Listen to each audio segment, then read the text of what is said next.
Hello, this is Dwan Abrams. I will be talking to you tonight about my latest novel, My Mother's Child. It's the standalone sequel to Divorcing the Devil. If you haven't read Divorcing the Devil, I hope you'll check it out, although it's not necessary to enjoy My Mother's Child and to understand what's going on with it. I'd like to tell you a little bit about My Mother's Child.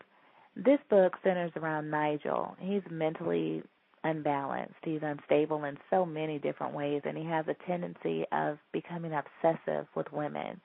He's a stalker type of guy. He was first introduced to readers in Divorcing the Devil, and Nigel is such an unruly type character, but he's very charming, and so he has a way about him that makes people, women in particular, drawn to him. He's very charismatic in nature.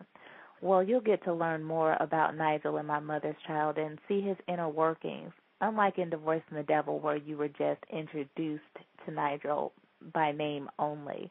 In this particular book, you will get to find out where he comes from, why he behaves the way that he does, and the things that drive him to behave the way that he does. Basically, he is the type of person that if he insinuates himself into your life, he does it in such a clever type way that one doesn't even know that he's being intrusive or invasive until it's too late. And that's what ends up happening to the young lady that he encounters. And I will read you a little excerpt and tell you a little bit more about Lyric, the person who has the misfortune, of becoming Nigel's object of his desire. Here's a little reading. Dear God, no. Consuela struggled to digest what she saw. Her chest pounded so hard, her ears throbbed so loud from the fright of the scene before her. She thought she would explode, but God moved the scream that sat in the pit of her stomach and helped her to get the fear out. She roared in agony. Her voice boomed back and forth on Lyric's walls. Yet her employer didn't move despite it all. What had happened here? Mrs. Johnson, Lyric's neighbor, tapped Consuela on the shoulder, startling her. Consuela felt like punching someone.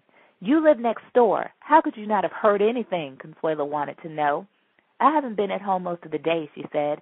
Surely you don't think I could have had anything to do with this? Lyric is my friend. There was Lyric, semi-naked, unconscious, lying on the floor.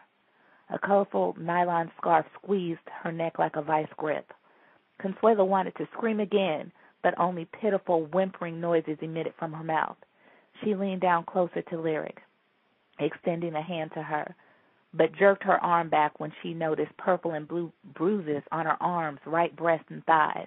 Remnants of dried-up crimson and black-colored blood stained the area above her upper lip.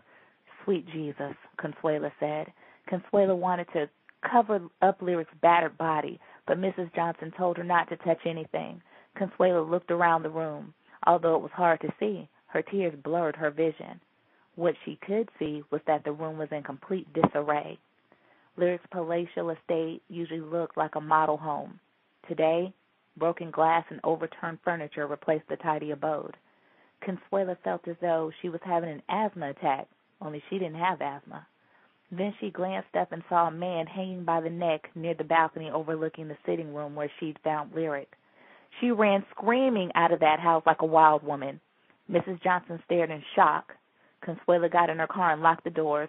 Her hands were shaking like a rattle. She was unable to put the key in the ignition. Through her hysteria, she couldn't remember the number to 911.